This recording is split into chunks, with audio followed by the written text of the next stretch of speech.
Kyle with Small Town Overland. This is my 2013 Toyota Tacoma TRD off-road, and I'm gonna do a little rig walk around today. So I've had this truck for about 5 years now, and it's taken a long time to get to where it is, but I think I'm pretty happy with how things have turned out. For armor wise, I have a Warrior Products front bumper. I went with a full coverage front bumper because most of the stuff that we're doing, we have a lot of sticks up in the northwest, pushing trees and shrubs and things as needed, and I wanted the full protection underneath as well, opposed to just the hybrid bumpers. I am running a Warn 8000S synthetic line winch with the Factor 55 flat link on it. I've only had to use the winch once, and for recovery. The other times were just because it was fun to pull things out of the way. And then underneath I have an ARB skid plate. I have the full skid plate from front to back.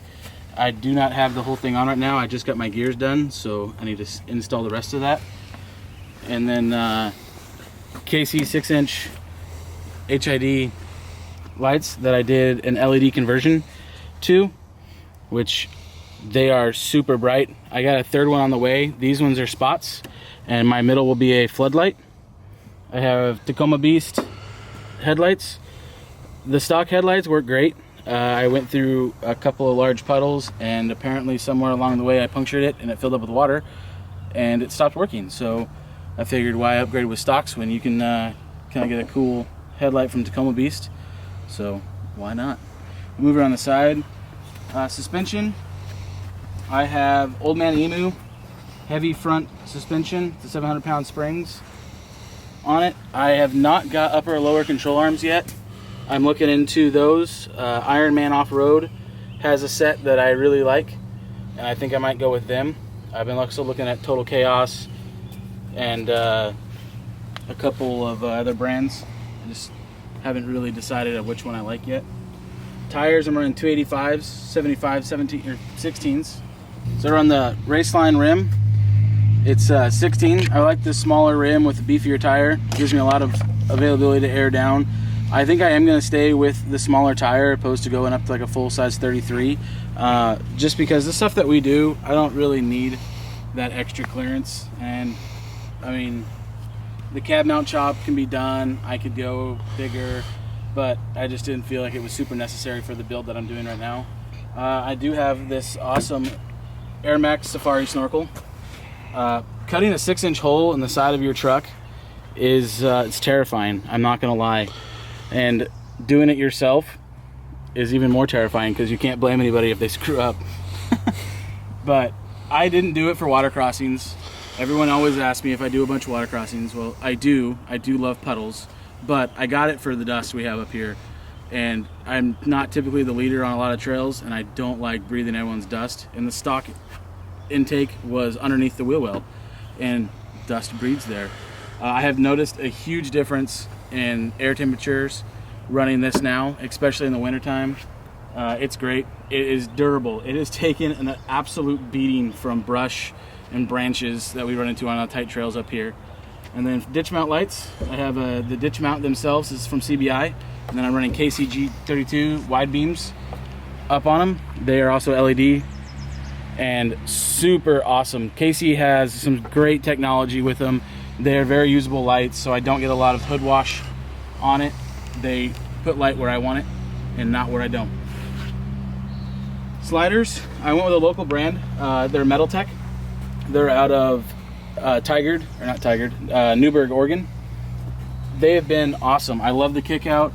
I did not go with the 20-degree angle ones, so they're kind of flat. I think they're a 10-degree, but they have taken a beating. They have been through the ringer a few times.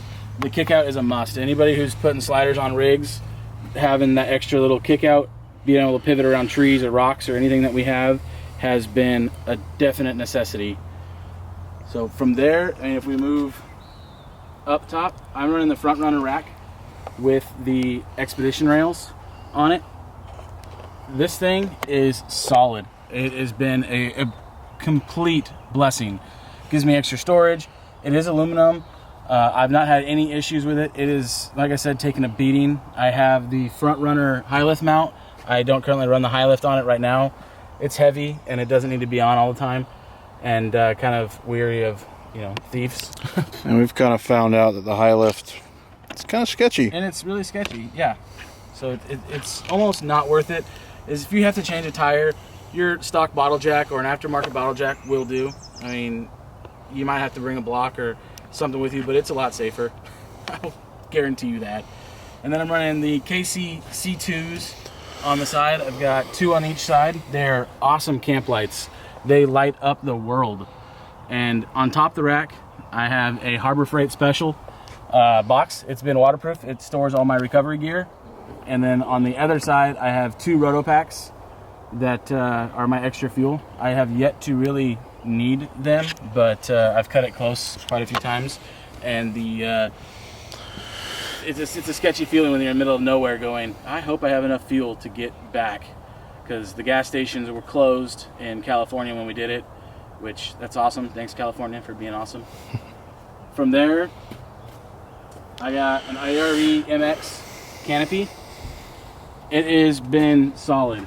My only complaint is the little glass piece they put on the top. It shattered. Not exactly sure when or how, but it did.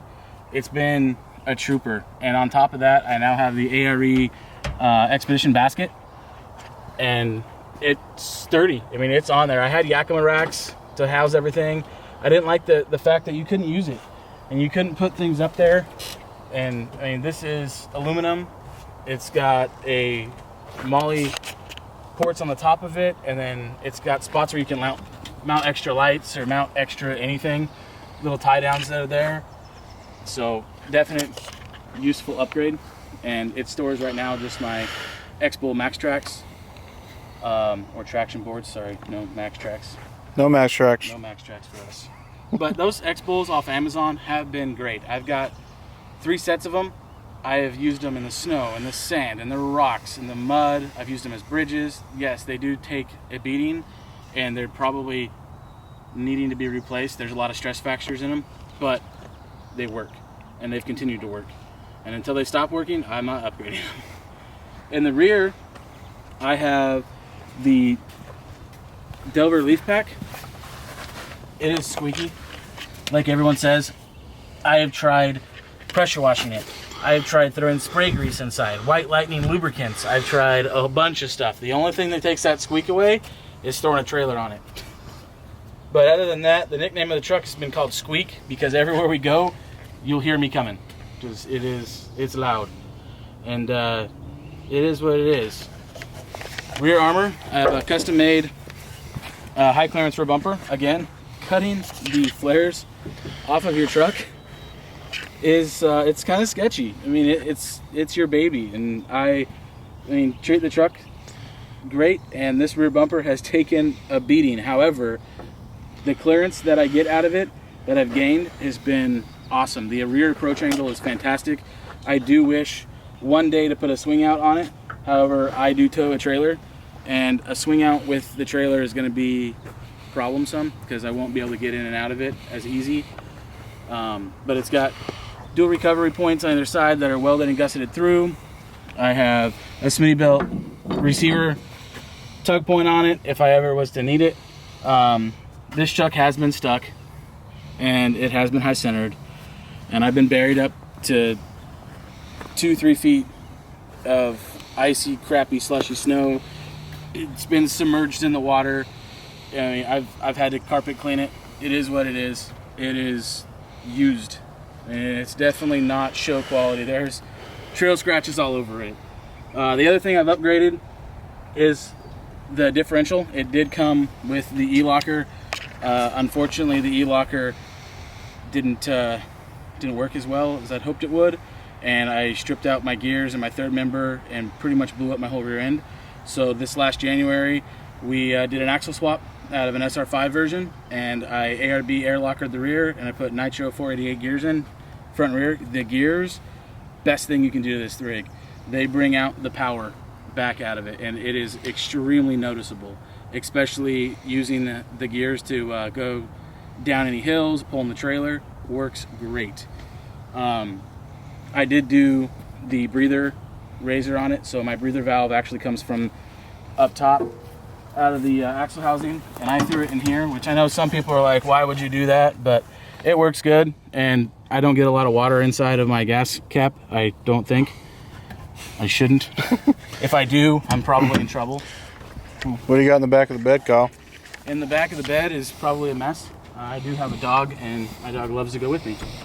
But I have a Dometic fridge that is hardwired into my Odyssey battery. It is a godsend. No more soggy anything. It's on a slide, but it is great. I picked it up used for a smoking deal from another YouTuber. But it's been fantastic, and it's another place to put stickers, because who doesn't love extra stickers? We got Lolo Outfitters. They're our local shop that is fairly new to us, but they have supplied everything that we could ever imagine. I pretty much always carry 5 gallons of fresh water with me. I have my Crazy Beaver Apocalypse shovel. That thing digs through sand, snow, hard packed rock, mud, and it just keeps asking for more. I have yet to been able to really find some type of material besides obviously concrete and steel that thing cannot go through, and it makes digging a breeze. If you don't have one, I'd get one for sure. So since I mounted this Expedition rack, I actually have lights in the back now. Everyone asks me if they're hater lights. They are not, and nor are they KC. These are Travelers. They were kind of in the pinch, go buy them at the local store. They are stupid bright. However, like I said, I pull a trailer, and backing that trailer up or trying to find a camp spot, they are great. I have the 24-inch light bar, and it is for sole backup, and then I have the 2 pods for chase lights. I have them angled off to the side because they're really bright, and they are white. I do plan on getting some ambers. I'm thinking about going with the KCs with the amber lens. I'm just not exactly sure yet, but we'll see as time goes on. We'll probably upgrade those to KCs as well. This side, I have my CVT awning. It is the, I think it really comes up to like a 6.5 foot awning. It's the hybrid, so it's got the sweet lights up inside that plug into a 12 volt. It's been a godsend on rainy days or anything. If you just want to camp and stop, you don't have the trailer, you always have coverage. The thing's been great. It is not self-standing, so if it's windy and it's not strapped down, it will definitely let you know when it takes off. But it unpacks great. The CVT material has been through so many terrible roads, and there's not a rip, a hole, scratches. The thing cleans up great. They did awesome with the same cover as their tents on it. Pretty much the same setup on this side. I did pick up a Deadman off-road anchor, the land anchor. I have yet to use this thing, but I cannot wait to try it out. I got a fellow Instagrammer we're gonna try the Deadman versus the Smittybilt Wasp, which is a actual steel or aluminum, I'm not sure, anchor, but it's huge, and I think it weighs 35 pounds, and this thing's like 12. It stores up here only when we're going off-road or only when we're going on the trails. It's super easy to get off. It's just 2 clips ready to go, and it is tough. I mean, they did the same style material that CVT's got, and this thing has been it's been a trooper. But other than that, on this side we've got plenty of scratches and gouges and whatnots. My fiance got me some sweet vinyl wrap stickers. I think I'm gonna have to wrap the truck because the trails in the Northwest are not big open desert trails. They have branches and sticker bushes and everything that you could imagine you don't want to stick your hand into. This truck has been through it. But I mean, I love it, and I wouldn't trade this thing for anything. So I also do keep my sand whip on. It's a flag. If I do lead a trail, I'll throw it up just so people can see where I am. It's just a little extra visual. And it is on a RCI mount in the back, bed mount. I think it's for actual antenna, but who needed an antenna back there, so I didn't do it. Interior mods, I think my favorite mod inside is definitely my Expedition Essentials 2 TPAM on it. I have my Garmin Montana T60 mounted. I've got my iPhone mounted up top. I have the Mob Armor magnetic mounts, and I also will run a tablet, a Samsung tablet for my vehicle diagnostic systems. I run the Torque app. And then my switch panel, I do have a wireless switch panel on it from the Trigger 4 Plus. So it controls my rear lights, my front lights, my ditch lights, and my side lights on it. Has been great. I love the heck out of it. As far as real other interior mods for the front go, I don't have too much. I do have some off-market Max liners, which is kind of like the WeatherTech liners, but from Amazon. I've had them for probably 6 months now. I think they're great. I mean, they may not be as laser form fit, but they were like 60 bucks for the whole set, so I dig it. And cost efficiency is great. And of course, like everybody does, I've got my patch kits up top, because you gotta have patches. From a lot of the brands I have, got patches. YouTube followers, that Lifestyle Overland, if you don't follow them or you haven't checked them out yet, you definitely need to. That is a great channel to follow. Other places, I got Lola Overland, Expedition Essentials, my Crazy Beaver, Dead Man Off-Road, my Worn Winch. Then on my passenger side, it's just places I've gone. So we've gone through Northern California and the Olympic National Park. My daughter has her Junior Ranger Forest badge. She's really fond of doing that now. Every time we go into a national park or forest, there is a pamphlet that you can pick up for your kiddos. Just ask a ranger about it, and it's pretty fun. And it gives you some time to wander around in the woods. But it's been pretty great. We moved to the back.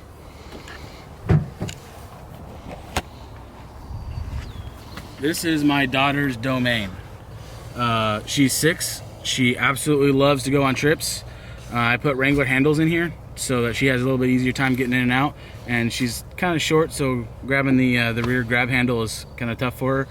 But let's be honest, if we're off-road, she's probably never in this seat.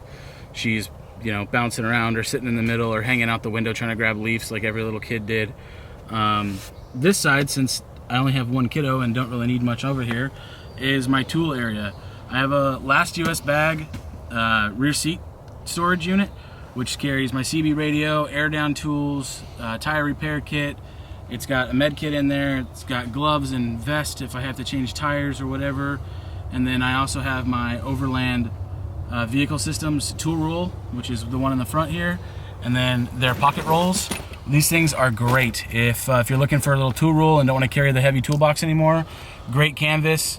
I like the one that got the mesh so I can kind of see what's inside of it. I've got wires in one, zip ties in another one, miscellaneous parts for the Toyota that I've taken off, castle bolts and whatnot, and then other tools stored underneath of it.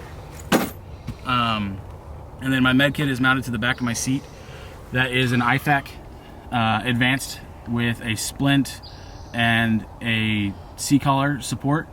I've upgraded to other things in that, so it's got a suture kit, anything that I feel comfortable with. I know a lot of people that have the big trauma kits or have spent a lot of money on their med kits. However, if you don't properly know how to use it, I feel that you could do more damage than has already been inflicted on said person. So I really do hope I don't have to use it, but I feel comfortable with everything that's in there. And one day, I mean, if it does get used, hopefully it does save somebody. And then I've got my daughter's favorite of reorganizing all of our patches back here, which she loves to do. And on the back of her seat, apparently.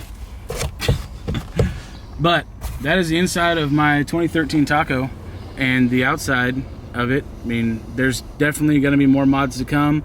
There's always things that you can change and put on. If you've got any questions, definitely leave them in the comments. If you've got anything that you're wanting to do or just want to know a review on, let us know in the comments. And don't forget to hit that subscribe button and give us a thumbs up. And then check us out on Instagram at Small Town Overland. Peace out, guys.